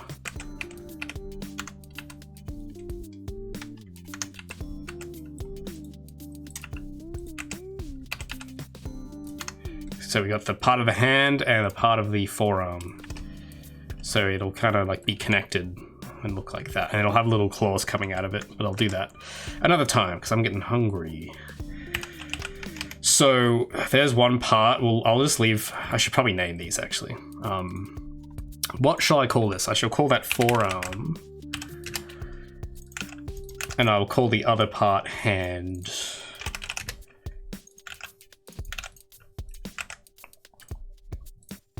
And then I should name these other. I'll call this wheel body. And I will. What is this? Oh, wait, what is that? Oh, there was a duplicate after all. Oh, well. What is this? Oh, sorry, I have a lot of duplicate cylinders. Okay, so we'll call this, just so I know what's what. There's, yeah, I should name all these, it'll make it easier. Call this wheel. And I have a bunch of unnamed cubes. So, okay, we'll call this, temp underscore, abdomen.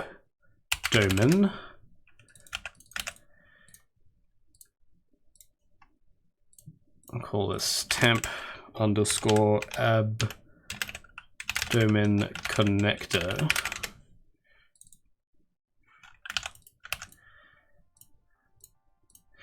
And we'll call that head, temp head.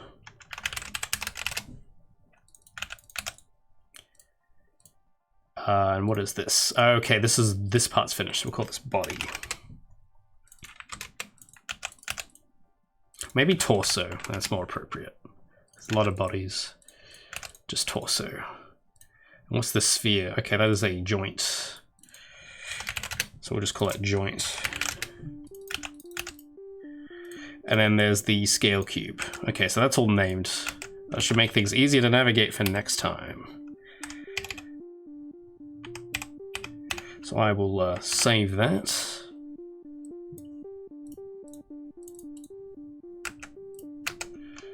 And there we go. So that's that. So it's like coming along. We got to start. I'll be back tomorrow working more on this, of course, but this is the concept. This is the model so far. So I'll just turn off all the snapping. So we got the body done. We've got the parts of the arm done, and was working on that part of the wheel. But I thought the head would be the hardest, but I think the wheel, that part of the wheel is kind of be the hardest, probably. So maybe we'll leave that to last, and we'll do the head next time. And maybe, I think this part in the middle should be pretty easy, and so should that. But it is 1:11 a.m. for me, and I should conserve my strength for the week ahead. So that will be all for me for today. But yeah, this is going to be a pretty intense week, so I'm going to be back tomorrow and the next day and the next day until Saturday at the same time, 12 p.m. UTC. So if you want to see this continue, join me tomorrow for some more action. Thanks for everyone who came, by the way. Quite a big viewership compared to normal, so that's pretty epic. Does the enemy have a name? At the moment, I've called it Drone, or Tesla Drone. But I don't know. It's not really a drone, because I thought like of something, I don't know, I thought drone would sound cool, but when you say drone out loud, it's like, wait a minute, a drone is like not what this is. It's like, you know, a drone is like an Amazon drone with that can fly. So I don't know if that would, I don't know, it's not really important with the naming, I guess, but that's what it is just at the moment. It's just drone. But we can give him a name later, perhaps. I don't know what I'd call him though.